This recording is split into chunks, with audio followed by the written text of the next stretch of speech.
नमस्कार, मी विलास आठवले. लाल किल्ला एक्सप्रेस आज उस्मानाबादमध्ये आहे आणि मराठवाड्यातील हा एक महत्वाचा लोकसभा मतदारसंघ आहे. रवींद्र गायकवाड इथले खासदार आहेत आणि सगळ्यात महत्वाचा या ठिकाणी आपण चर्चा करणार आहोत की यंदा काय होणार आहे, काय उस्मानाबादचे प्रश्न आहेत आणि देशातील राजकारणावर तुमचं मत काय.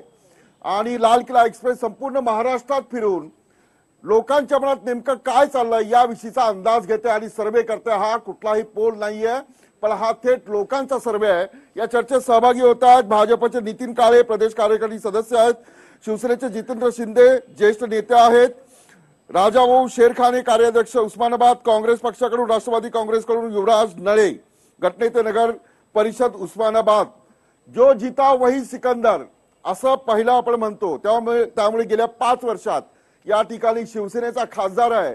काय दिलं तुम्ही उस्मानाबादला सांगा. उस्मानाबाद मतदारसंघामध्ये जेवढे महत्त्वाचे रस्ते आहेत सर्व रस्त्यांचं चौपदरीकरण होत आहे. जे सरकार आल्यानंतर सगळ्यात पहिलं भारतामध्ये जर रस्त्यांचा शुभारंभ झाला असेल तर तो उस्मानाबाद मतदारसंघामधल्या उस्मानाबाद ते सोलापूर या रस्त्याचा शुभारंभ झाला.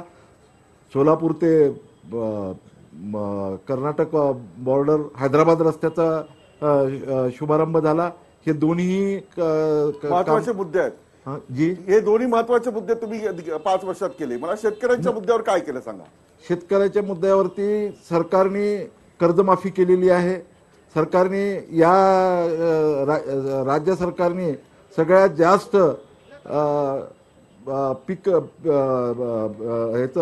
पिकांची खरेदी केलेली आहे. धान्य उत्पन्नाची खरेदी या सरकारच्या काळामध्ये सगळ्यात जास्त झालेली आहे. राज्य सरकारच्या काळामध्ये खासदारांनी कृष्णा खोऱ्याचं पाणी या मराठवाड्याला उस्मानाबाद जिल्ह्याला मिळावं म्हणून पंतप्रधान मोदीकडे मागणी केली आणि मोदी साहेबांकडनं केंद्र सरकारचा निधी या योजनेसाठी मिळेल हे आश्वासन घेतलं. त्याप्रमाणे तो निधी नरेंद्र मोदींनी शिवसेनेचं ऐकलंय. राज्यात ऐकत नाही असं म्हणतात. ठीक आहे. खासदारांनी लोकशाहीचं दुसरं चाक असतं ते असतं विरोधी पक्ष. गेल्या वेळेला 2 नंबरचे उमेदवार जे होते ते राष्ट्रवादी काँग्रेस, त्यांना मी संधी देतो की यांनी रस्ता आणि शेतकऱ्यांच्या म्हणजे जे धान होतं ते सरकारने विकत घेतलं आणि शेतकऱ्याला 2 पैसे मिळाले. असे 2 मुद्दे आहेत. नेमकं पाण्याचाही प्रश्न आहे. तर काय तुमच्या दृष्टीने यांची जी कामं आहेत गेल्या 5 वर्षात कशी वाटतं? बोला. अत्यंत चुकीचं आहे. कारण की ज्या पद्धतीनं या 4.5 वर्षामध्ये काम केलेल्या खासदार साहेबांनी कुठल्याही लोकांना त्याचा काय लाभ झालेला नाही. जे काय सन्मान्य आमच्या सहकाऱ्यांनी आता मुद्दा मांडला ते रस्त्याची कामं हे पहिलं जे काँग्रेस आणि आघाडी सरकार होतं त्या काळात मंजूर झालेली कामं आता होत आहेत. राहिला विषय ह्याचा 21 टीएमसी कामं आता करतात ते 21 टीएमसी पाण्याचा महत्वाचा मुद्दा आता बोलताना सांगितला साहेब. 5,000 कोटी बजेटचा हा योजना आहे की ज्याचा या पाण्याचा या उस्मानाबाद आणि या परिसरातील लोकांना फायदा होणार आहे. परंतु तुम्ही जर वर्षाला 100 कोटीचं त्याला फक्त बजेट देत असाल तर ही योजना कधीच पूर्ण होणार नाही. म्हणजे ही योजना पूर्णच होऊ नये अशी तुमची भूमिका आहे का काय? हा महत्वाचा मुद्दा आमच्या समोर आहे ना. चला ठीक आहे. राहिला कर्जमाफीचा त्यांनी आता मुद्दा सांगितला तर कुणाची कर्जमाफी झाली हा असं दुर्बीण घेऊन शोधण्याचा विषय आहे. हे सगळं थोतांड आणि चुकीची भूमिका आहे. चला चुकी म्हणजे कर्जमाफी झाली हे सांगतं ते थोतांड आणि चुकीचं आहे. शेतकरी कोण आहे मला सांगा. कोण आहे ते शेतकरी? चला मी येतो. कुठल्या पक्षाचे आहात तुम्ही? पक्ष नाही. चला हे चांगली गोष्ट आहे. बोला काय नेमकं आता मला सांगा. शिवसेनेचे खासदार म्हणतायत ते योग्य आहे की राष्ट्रवादींची सांगितलं ते योग्य? बोला. हॅलो, मला 1 हेक्टर 85 जमीन आहे. माझ्याकडे 50,000 रुपये कर्ज आहे. माझं कुठल्याही प्रकारचं कर्ज माफ झालेलं नाही. कर्ज माफ झालं नाही. चला ठीक आहे. आता आणि राज्यात भाजपचं सरकार आहे. भाजप तुम्ही म्हणता की कर्जमाफी दिली, सगळ्यात मोठी ऐतिहासिक कर्जमाफी केली या सरकारने जे कधीच झालं नाही. आता हे तर 1 हेक्टर किती? 1 हेक्टर 85. हा 1 हेक्टर 85.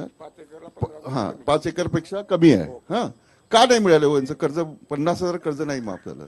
काय अटी होत्या, काय होतं? महाराष्ट्रातील भाजप शिवसेना युतीच्या सरकारनं आमचं आराध्य दैवत छत्रपती शिवाजी महाराज शेतकरी स्वाभिमान योजनेअंतर्गत महाराष्ट्रातील शेतकऱ्यांचे सातबारे कोरे होण्याच्या दृष्टिकोनातून 1.5 लाखापेक्षाही कमी कर्ज त्यांचे माफ करण्यासाठी निर्णय घेतला आणि मला खात्री आणि विश्वास आहे जे सांगतायत ते का वेगळ्या विचारसरणीचे असतील. कारण नाही, विचारसरणी आणि कर्जमाफी यात काय फरक आहे? तो पण शेतकरी आहे, कुठल्या पक्षाचा का असेल ना. या शेतकऱ्याला सरकारने विचारसरणी वेगळी जरी उस्मानाबाद असली, जिल्ह्यामध्ये जमिनीला विचारसरणी नाही ना, तिला काय पिकवायचंच आहे, 76 तर ते लाख कर्ज झालं का माफ? शेतकऱ्यांची कर्जमाफी आपण केली आहे. फक्त एक आहे, ऑनलाईन कर्जमाफी असल्यामुळं, टप्प्याटप्प्यात कर्जमाफी होत असल्यामुळं त्यांची लिस्ट तुम्हाला जर पाहिजे असलं तर माझ्याकडे आत्ता पेन ड्राईव्ह आहे.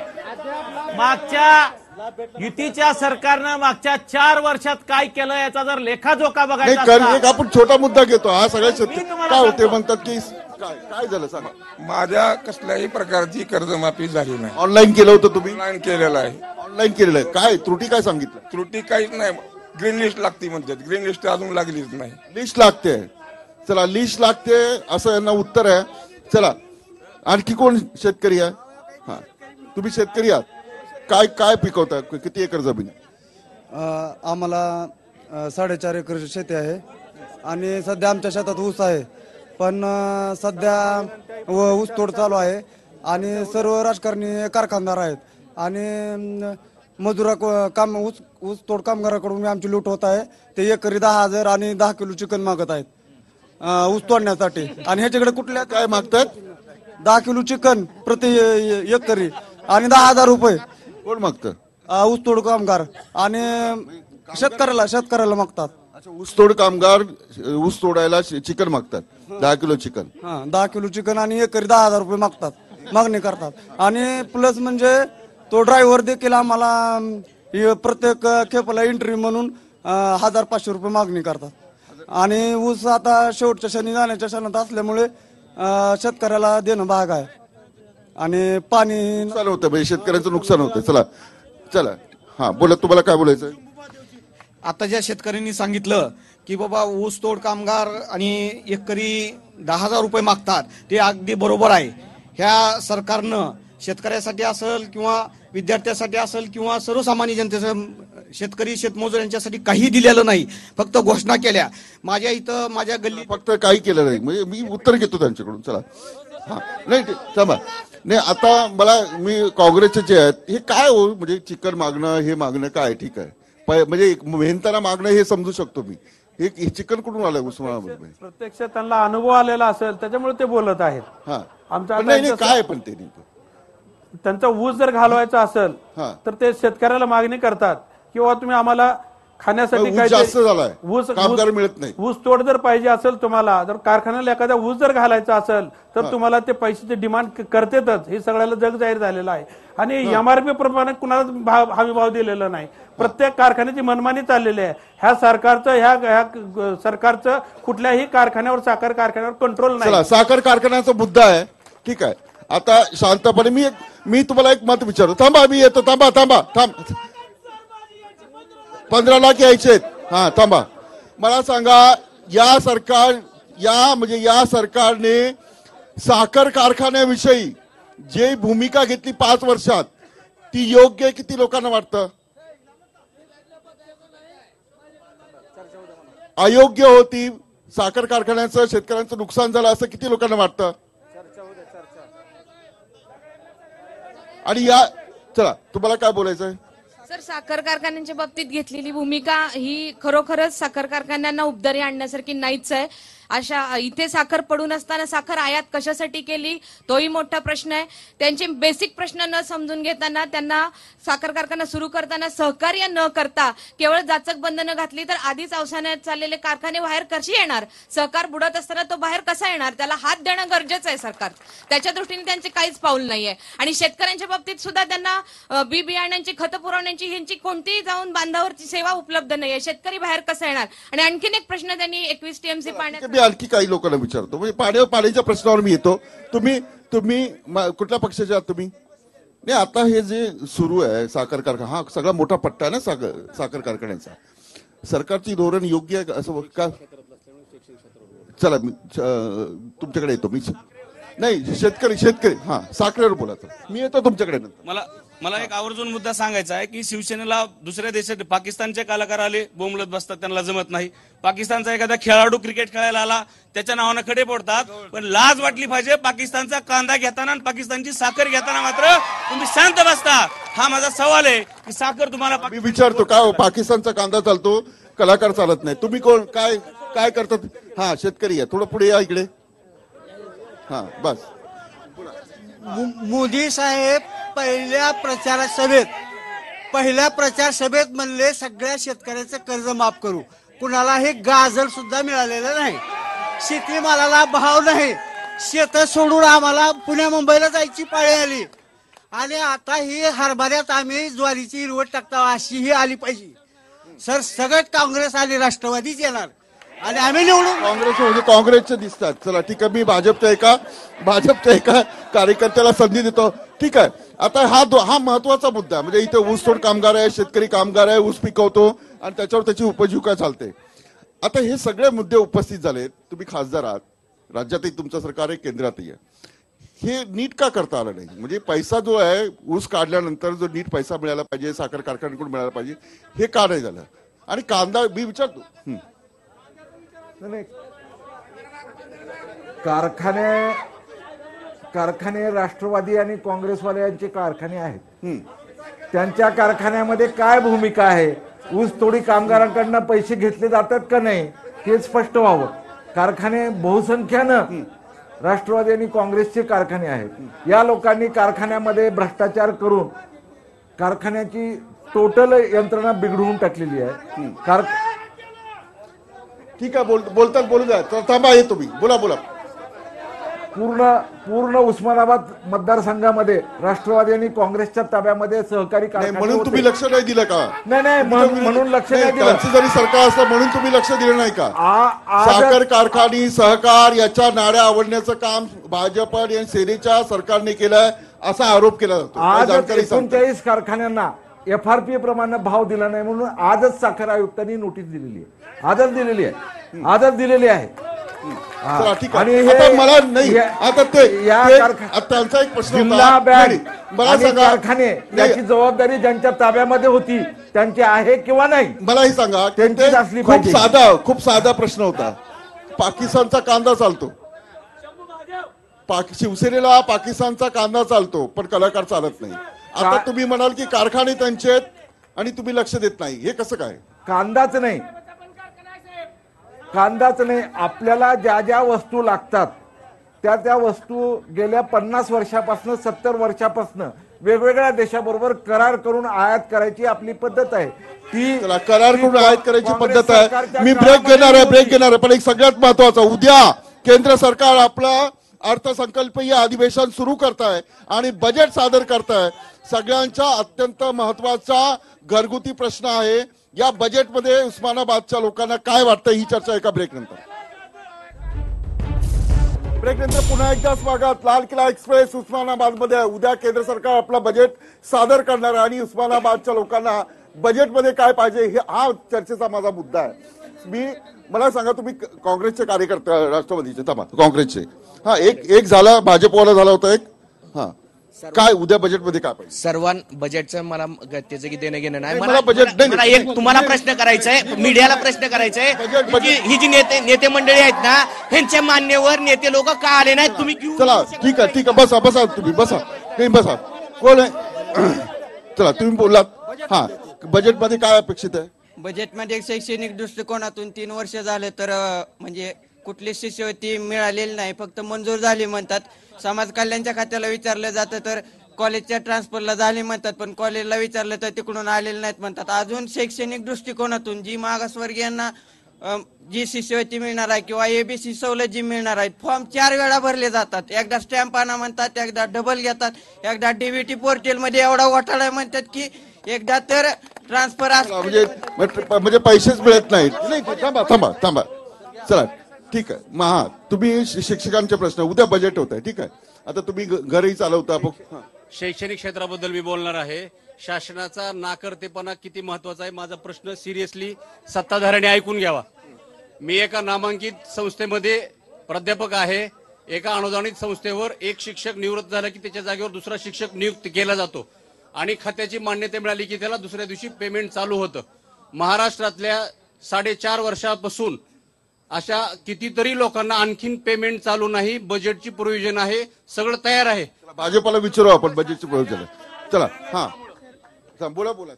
माझा एक प्रश्न आहे किंवा रेल्वेचा जे संदर्भात आपल्या उस्मानाबाद चालू आहे, सोलापूर तुळजापूर हे, तर हा रेल्वे प्रश्न कधी मिटणार आहे आणि याच्यामुळे आपल्या आई तुळजाभवानीचं नाव उंचावर जाण्याची शक्यता आहे. त्यामुळे रेल्वेचा प्रश्न कधी मिटणार आहे? काय तुम्हाला बजेटकडून काय अपेक्षा आहे सांगा. सर, बजेटपेक्षा मला एक सर्वांना एक प्रश्न विचारायचा आहे. या देशामध्ये सगळे प्रश्नच विचारतात.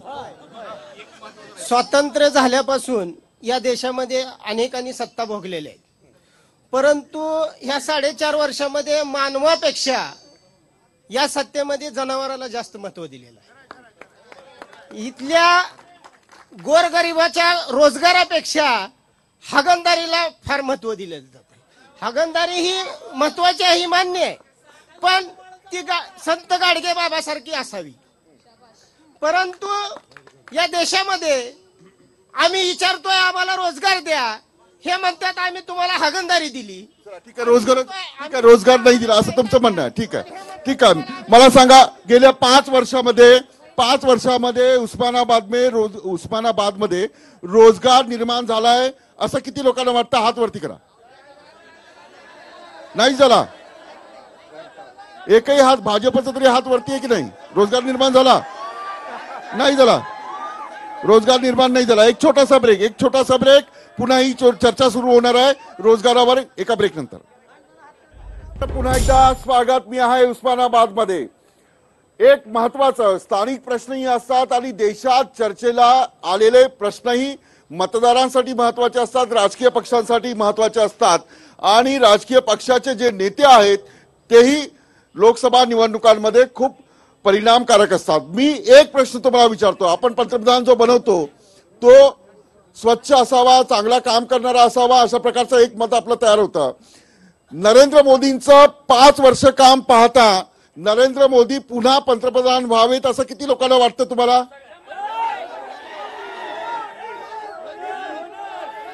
चला हात खाली. चला हात खाली. चला ठीक आहे. चला ठीक आहे, झालं तुमचं. हात वरती झालं तुमचं. आता राहुल गांधी पंतप्रधान व्हावेत असं किती लोकांना वाटतं? चला ठीक आहे. आता मी एक भाजपा चला आम आदमीचा मी प्रतिक्रिया घेतो. मला सांगा, दोघांचं कामाचं कम्पेअर केलं तर काय कोण उजवा आहे? नाही, तसं पाहिलं तर काँग्रेसचं आणि राष्ट्रवादी काँग्रेस पार्टी यांचं काम या देशानं पाहिलेलं आहे. त्याला कंटाळून भारतीय जनता पार्टीला गेल्या 4.5 वर्षामध्ये सत्ता दिली. परंतु जेवढं काँग्रेस आणि राष्ट्रवादीने सत्ता स्थापन केल्यापासून मोदीचं सरकार येईपर्यंत जेवढे घोटाळे केले त्याच्यापेक्षा ह्या 4.5 वर्षामध्ये विक्रमी घोटाळे मोदी साहेबांनी केले. स्वामीनाथन आयोग दिल्लीमध्ये अरविंद केजरीवाल साहेब, अगदी थोडक्यात केजरीवाल साहेबांनी लावला. उजवा कोण आहे? हे दोन्हीही एकाच दोन्ही नको, अरविंद केजरीवाल झाले पाहिजे असं वाटतं तुम्हाला? ठीक आहे. चला मनसे, मला हे सांगा, हल्ली जरा काँग्रेसची खूपच तारीफ चालली आहे. राहुल गांधीला काय निमंत्रण देत आहे या हे काय अगदी थोडक्यात सांगा, काय उजवा कोण आहे? नाही, आमच्या दृष्टीनं दोन्ही सारखेच आहेत. कारण आम्ही गेल्या 4-4.5 वर्षातही पाहिलेलंच आहे. आमचं काम फक्त जनतेच्या प्रश्न, शेतकऱ्यांच्या प्रश्नासाठी फक्त आंदोलन करतोय आम्ही. ज्या उस्मानाबाद जिल्ह्यामध्ये आता कारखाने सगळ्याच पक्षाचे आहेत, परंतु आता जी माझ्या भावानं सांगितलं जे चिकनचा प्रकार, तर शेतकऱ्यांची काय पिळवणूक होते लेबरकडून, कारखान्याच्या प्रशासनाकडून किंवा कारखाने काय पिळवणूक होते याच्यावर या सर्व पक्षांचं कुणाचंही लक्ष कोणीच बोलत नाही, कुणी बोलायला नाही. त्याच्यामुळे आम्ही आंदोलन करून जनतेसमोर हे प्रश्न मांडून प्रशासनाला नमवायचं काम किंवा प्रशासनाच्या समोर आणून द्यायचं काम आम्ही करतोय. ठीक आहे. मला सांगा, तुम्ही भाजपचे कार्यकर्ते, मोदींचं होच म्हणणार, पण 2 कोटी रोजगार मिळाले का? असहिष्णुता वाढली आहे. आता रोजगार हे 2 कोटी उस्मानाबादमध्ये रोजगार आहे? तुम्ही सांगा कसं आहे? मराठवाड्यामध्ये आपल्या लातूरमध्ये उस्मानाबादमध्येच काय, पण अख्ख्या मराठवाड्यासाठी रेल्वे बोगी कारखाना तयार करून रोजगाराची संधी उपलब्ध करून अख्ख्या मराठवाड्यासाठी दिलेली आहे मोदींनी. आतापर्यंतच्या मराठवाड्याच्या काळामध्ये इतके मोठे 30-30, 35-35 वर्ष सरकार राज्य करणारे एक नेते मंडळी ह्यांनी साधे आपलं उस्मानाबाद उजनी पाणी आणण्यासाठी पर्यावरणाची साधी ह्यांनी परवानगी सुद्धा घेतली नाही. रेल्वेची मंजुरी ह्या सरकारने घेतलेली आहे. या सरकारने घेतली. हा बोला, तुम्ही काँग्रेसच्या. सर, मला हे बोलायचं आहे की सरकारने 2 कोटी रोजगार देणार होते, परंतु 2 कोटी धरून जर 5 वर्षाचे 10 कोटी रोजगार होतात, पण या ठिकाणी 2 लाख रोजगार सुद्धा उपलब्ध झाले नाहीत. आणि ज्यावेळेस आम्ही रोजगारचं बोलतो 2 लाख पण थांबा. आता तुम्ही पत्रकार आहात, ठीक आहे, हे पक्षाचे कार्यकर्ते आपल्या नेत्याचं गुणगान गातील. मला सांगा, उस्मानाबाद लोकसभा मतदारसंघामध्ये हे सगळे पत्रकार मतदार आहेत. मतदान करताना नरेंद्र मोदी किंवा राहुल गांधींच्या विषयी यांच्यामध्ये मतदान होतं की स्थानिक पातळीवर होतं? नाही, एकतर मतदारसंघातले प्रश्न बघितले जातात आणि आपापल्या पक्षाच्या विषयी पण सहानुभूती असते, त्याप्रमाणे मतदान होतं. सहानुभूतीवरच मतदान होतं. सहानुभूतीवर होतं. Yes, yes. किती मार्क्स द्याल नरेंद्र मोदी आणि राहुल गांधी यांच्याकडे? तुम्ही उस्मानाबाद मध्ये राहता, पत्रकार आहात. यस. राहुल गांधींना म्हणजे राहुल गांधीचं अजून काय आम्ही काय म्हणजे काम वगैरे काही बघितलेलं नाही, परंतु नरेंद्र मोदीचं काम बघितलेलं आहे. नरेंद्र मोदीचं ज्या गतीनं काम चालू आहे त्या दृष्टिकोनातून 7 मार्क देतो मी. ठीक आहे, चला ठीक आहे. आता कोणी पक्षाचा कार्यकर्ता नाही असं कोण आहे? कोण आहे? तुम्ही आहात. हे कुठल्या पक्षाचे आहेत? कुठल्या पक्षाचे आहेत? राष्ट्रवादी. नाही थांबा. चला ठीक आहे. नाही थांबा. नाही, आता तुमचं झालंय आता राष्ट्रवादी. तुम्ही कुठल्या पक्षाचे आहात? पक्का. हे कुठल्या पक्षाचं आहे? कुठल्या पक्षाचं आहे? चला मी महिलांकडे जातो. चला ठीक आहे. चला, तुम्ही कुठल्या पक्षाचे आहात? सगळे काँग्रेस पक्षाचेच आहेत. चला, हा, तुम्ही पत्रकार. मला सांगा, काय आता हे लोकसभा आहे, लोकसभेविषयी काय? सगळ्यात महत्वाचा मुद्दा आहे की 125 जिल्ह्यामध्ये भाजपचा आहे? नाही, तुम्ही पत्रकार आहात की भाजपचा? पत्रकार संघाचा अध्यक्ष आहे मी हा, आणि भारतीय जनता पार्टीच्या मीडियाचा जिल्हा प्रमुख. चला ठीक आहे, मग बसा तुम्ही. दुसऱ्या मुद्द्यावर चला ठीक आहे.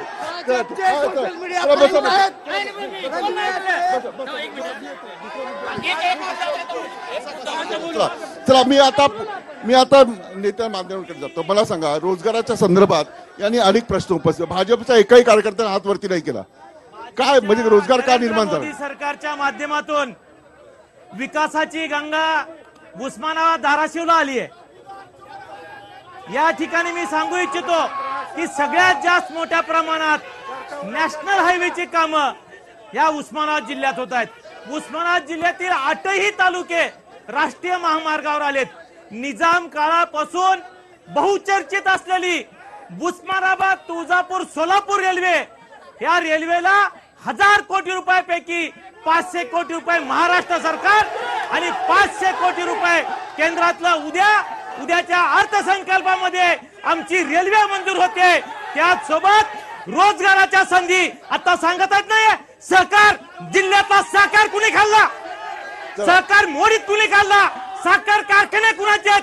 हवरगाव पासून ते विठ्ठल साई पर्यंत साखर कारखाने ह्या काँग्रेस आणि राष्ट्रवादी. साखर कारखाने त्यांच्या असले म्हणून काही हे का? सत्ता तुमची आहे ना?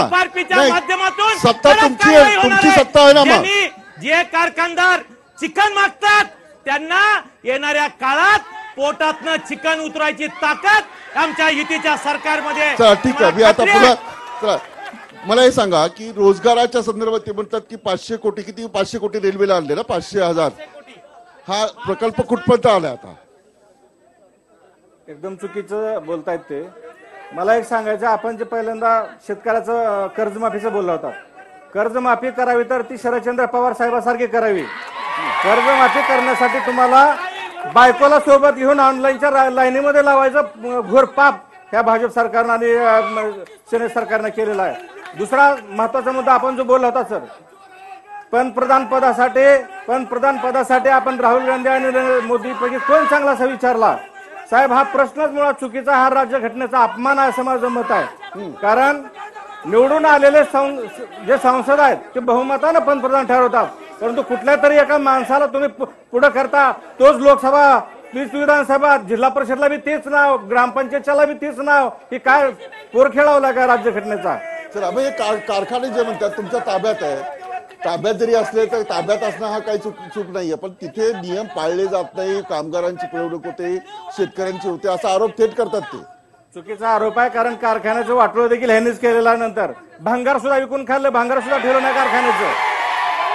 2000 कॅपॅसिटीचा कारखाना डॉक्टर पद्मसिंह पाटील साहेब राणा दादांच्या मार्गदर्शनाने 5000 कॅपॅसिटीनं चालवायची क्षमता फक्त होती डॉक्टर पाटील साहेबांमध्ये आणि राणा दादामध्ये. आणि भांगार सुद्धा विकून खाल्लं, भांगार सुद्धा ठेवलं नाही.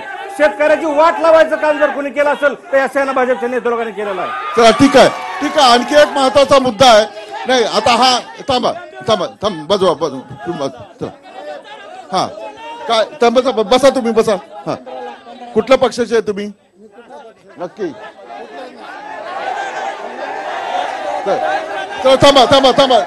थांबा मी बघतो हा बोला.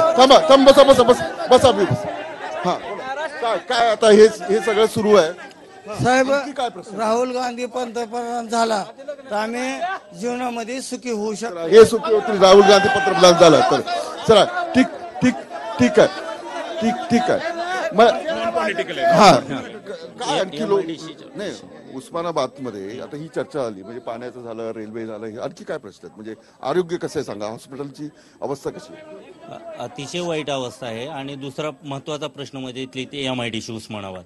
इथे MIDC मध्ये संपूर्ण उद्योग हे आजारी पडलेले आहेत. सुशिक्षित बेरोजगार जे अर्ज करतायत त्यांना सुद्धा MIDC मध्ये जागा दिली जात नाहीत. आणि एकेकाच्या घरात 8-8 प्लॉट तिथं आहेत, जे की 4 लाखाला घेतलं तर 20 लाखाला घेतात. हे अधिकाऱ्याशी संगनमत करून चालू आहे. मी 8 वर्ष झालं प्लॉट मागतो इथं MIDC मध्ये, परंतु मला दिलेला नाही. तुम्ही प्लॉट तुम्हाला देत नाही? सर या जिल्ह्याचा विकास करण्याची ताकद आणि धमक जर कुणामध्ये असेल तर फक्त आदरणीय राणादादामध्ये आहे. कौडगाव MIDC मध्ये जागा घेतली. ठीक आहे. आरोग्याविषयी नाही तर बसा तुम्ही येतो बसा. नाही आम्ही ऐकलं जेव्हा मी सकाळी इथे आलो दुपारी, भाजपची सत्ता आहे, सेनेची सत्ता आहे. आरोग्य म्हणजे मोठं ऑपरेशन करायचं असेल तर सोलापूरला जावं लागतं. काही करता आलं नाही 5 वर्षात. 5 वर्षात जिल्ह्यामध्ये आतापर्यंत ज्या व्यक्तीने त्या धाराशिवसाठी उस्मानाबादसाठी मेडिकल कॉलेज मंजूर केलं होतं ते नेरूळला नेलं. एवढी जर तुम्हाला उस्मानाबादच्या लोकांच्या आरोग्याची जर काळजी होती तर ते मेडिकल कॉलेज इथं पाहिजे होतं. या महाराष्ट्रातल्या भाजप सेनेच्या सरकारनं उस्मानाबादसाठी आता मेडिकल कॉलेज केलंय. 456 कोटी रुपये मुख्यमंत्री आर्थिक सहाय्य आरोग्यासाठी दिलेत. आणि मग आता सांगितलं त्यांनी की जे काही कर्जमाफी ही 86 पानाची 4 वर्षाची कार्याची पुस्तिका आहे. अहो 381 कोटी रुपयाची कर्जमाफी एकट्या मुंबईला दिली. मुंबईला शेतकरी कुठले? राजेंद्र पवारांना 82 लाख रुपयाची तुम्ही कर्जमाफी दिली. आणि 82 लाख रुपयाची कर्जमाफी राजेंद्र पवार तुम्ही तुमचं बोला ना, त्यांनी काय केलं ते काय बोलता तुम्ही? म्हणजे मी आरोग्याविषयी तुम्हाला विचारतोय. त्यांनी मेडिकल कॉलेज नेलं, चला ठीक आहे. तुम्ही काय केलं ते सांगा. 4 वर्ष या ठिकाणी महिलांसाठी आरोग्यासाठी एक चांगलं रुग्णालय त्याच्यासाठी निधी देऊन सुसज्ज असं त्या ठिकाणी आरोग्य सेवा पुरवली झाली आहे. चला ठीक आहे. आता तुम्ही खासदार आहात, मी तर ऐकलंय ते खरं आहे का? म्हणजे मोठं ऑपरेशन होतच नाही, औषध महाग आहे, एखाद्याला ऑपरेशन करायचं असेल तर तिकडे सोलापूरला जावं लागतं. हे तर म्हणतात आम्ही केलं 4 वर्षात. काय हे काय या सुविधा गेल्या 4 वर्षामध्ये निर्माण केलेल्या आहेत. सगळीकडे सुसज्ज हॉस्पिटल निर्माण केलेले आहेत. त्यांना सुविधा यंत्रसामग्री पुरवलेली आहे, सगळीकडे जिल्हा रुग्णालयात आहे सगळी व्यवस्था आहे बिलकुल. जिल्हा रुग्णालयात सगळी चांगली व्यवस्था आहे की नाही? मग नाहीये तर हात खाली करा, आवाज करू नका. नाहीये तर हात खाली चला. किती लोकांना वाटतं आपलं उस्मानाबाद मधलं हॉस्पिटल आरोग्य सेवा, थांबा तुम्ही बसा, आरोग्य सेवा चांगली आहे असं किती लोकांना वाटतं? हात वरती करा. आणि किती लोकांना वाटतं की आरोग्य सेवा चांगली नाहीये? चला तुम्ही कुठल्या पक्षाचे? हा काय हो, मी ऐकलं मला बोला. उस्मानाबादच्या सुधारणेसाठी, शेतकऱ्याच्या सुधारणेसाठी नदी जोड प्रकल्प आणि रेल्वेसाठी बजेट द्यावं, एवढंच म्हणतो मी. तुम्ही बोललात, चला ठीक आहे, तुम्ही पण बोलला. थांबा. हा महिलांसाठी जे रुग्णालय आहे इथं, तिथं कॉट सुद्धा नाहीत ज्यादा, सगळे खाली बेड टाकलेले असतात प्रस्तुतीसाठी गेल्यावर. कॉट सुद्धा नाहीये. तुम्ही म्हणता सगळं सुसज्ज आहे. हे उस्मानाबादकडे तुम्हाला मतदान देणार आहे. कोण खरं बोलतं कोण खोटं बोलतं हे आता इथे स्पष्ट होईल 2019च्या निवडणुकांमध्ये. एक छोटासा ब्रेक, पुन्हा भेटूया. पुन्हा एकदा स्वागत. माझ्याकडे खूप थोडा वेळ आहे, पण ब्रेकमध्ये असताना अनेकांनी मला मराठा आरक्षणावरती मला बोलायचं असं भूमिका मांडली होती, कारण वाद कोर्टामध्ये आहे. हा सगळा जो पट्टा आहे तो पश्चिम महाराष्ट्र किंवा मराठवाडा जेव्हा म्हणतो तेव्हा मराठवाड्यातील मराठा समाजाचे खूप मोठ्या प्रमाणात मोर्चे निघाले होते, तिथे सहभागी झाले होते. मी विचारतो, सरकारने जे आरक्षण दिलं आहे किती लोकांना वाटतं की हे कोर्टामध्ये टिकेल? हात वरती करा. किती लोकांना वाटतं हे कोर्टामध्ये टिकणार नाही? एवढ्या लोकांना वाटतं. ठीक आहे, आता मी नाही आता ठीक आहे. तुम्ही मला म्हणत होता की तुम्ही बोललात, तुमची झाली नाही. हा, माझा फक्त प्रश्न एक आहे की मराठा समाजासाठी वसतिगृह जे सरकारनं मान्य केलं त्याची जागा आम्ही मध्यवर्ती ठिकाणी मागत होतो, तर ती जागा जिल्हा परिषदेने नाकारली. त्याचं उत्तर फक्त मला नळे साहेबांनी द्यावं. नळे साहेब बोला, चला बोला. ठीक आहे बोला चला. म्हणजे कुणाला विचारता तुम्ही? सरांना विचारायचं. हा बोला. कारण जिल्हा परिषद ठीक आहे. हा जो कार्यक्रम सुरू आहे तो लोकसभा इलेक्शनच्या अनुषंगाने सुरू आहे. त्याच्यामुळं सांगतो ठीक आहे. उत्तर देतात थांबा. बोलतो. उत्तर देतात. बोला. उत्तर देतो मी त्याचं. चला नळे साहेब बोला, उत्तर द्या. मराठा समाजाचा प्रश्न असताना त्याच्यासाठी सपोर्टिव्ह काम केलं पाहिजे, पण ते होताना दिसत नाही. रेल्वे रिझर्वेशनची जी जागा आता सेंटर तिथं चालू आहे त्या ठिकाणी सर्वप्रथम मागणी ही डॉक्टर बाबासाहेब आंबेडकरांच्या तिथं पुतळा आहे. प्रत्येक महिन्यातून म्हणजे वर्षातून कमीत कमी 8 ते 10 कार्यक्रम त्या ठिकाणी होतात. म्हणून आंबेडकरी समाजात आणि इतर फुले शाहू आंबेडकर चळवळीतील समाज यांनी त्याची मागणी पहिल्यांदा केलेली होती. तसा ठराव जिल्हा परिषदेने केलेला आहे. तिथे डॉक्टर बाबासाहेब आंबेडकरांचं नाव घेण्याचा ठराव जिल्हा परिषदेने केलेला आहे. आता जे सन्माननीय आमच्या बंधूंनी सांगितलं, प्रश्न जो उपस्थित केला तो आता पहिल्यांदा चर्चेत आलाय. याच्यावर कुठलीही चर्चा कधी झालेली नाही. चर्चा झालेली नाही. चला ठीक आहे. मी भाजप बरं तुम्ही बोला. चला, खासदार तुमचा आहे. मराठा समाजाचे खूप मोठे मोर्चे निघाले, आंदोलन झाली. हे काय मुद्दा आहे? म्हणजे एकीकडे सपोर्ट करायचा आणि प्रत्यक्षात मात्र मदत करायची नाही. काय प्रत्यक्षामध्ये मराठा समाजाच्या आरक्षणाबद्दल खासदार संसदेमध्ये बोललेले एकमेव खासदार रवींद्र गायकवाड आहेत. आर्थिक दुर्बलाच्या आरक्षणाबद्दल बोललेले एकमेव खासदार रवींद्र गायकवाड आहेत. यासाठी हा प्रश्न फक्त रवींद्र गायकवाडांनी महाराष्ट्राच्या खासदारामध्ये रवींद्र गायकवाडांनी मांडलेला आहे. आणि त्याप्रमाणे आर्थिक दुर्बलासाठी 10% आरक्षण आणि मराठा समाजासाठी 16% आरक्षण हे दोन्हीही या सरकारने मंजूर केलेलं आहे. या सरकारने इतिहासामध्ये कधी घडली नव्हती अशी या मराठा समाजासाठी कामगिरी केलेली आहे. आणि त्याचं फळ समाज दिल्याशिवाय राहणार नाही, जनता दिल्याशिवाय राहणार नाही. हा प्रश्न योग्य पद्धतीने मांडलेला आहे. ठीक आहे. न्यायालयामध्ये टिकणार आहे. एक शेवटचा माझा शेवट मला सांगा तुमचा. हा बोला. आज आपल्या ठीक आहे बोला. सहकार्यानं सांगितलं की रवींद्र गायकवाड साहेबांना हा प्रश्न मराठा आरक्षणासाठी मांडला, परंतु काँग्रेस आणि कुठल्याही लोकांना वाटत नाही की मराठा आरक्षण ही सर्वांनाच मिळालंच पाहिजे. आमचा त्यांना कुठल्याही प्रकारचा विरोध नाही. हे जर त्याने आरक्षण यापूर्वी जर केलं असतं तर लाखो लोकांचे मोर्चे काढायची वेळ मोर्चे काढायची वेळ आलेली असती. या चर्चेमध्ये अनेक प्रश्नांवर चर्चा झालेली आहे. आपण सर्वजण सहभागी झालात, आपणही सहभागी झालात आणि या चर्चेतून मतदारांचं नेमकं कौल काय किंवा त्यांचं काय मत आहे हे पुढे येत असतं. मी कार्यक्रम इथे थांबवतो. आपण पाहत राहा TV9 मराठी.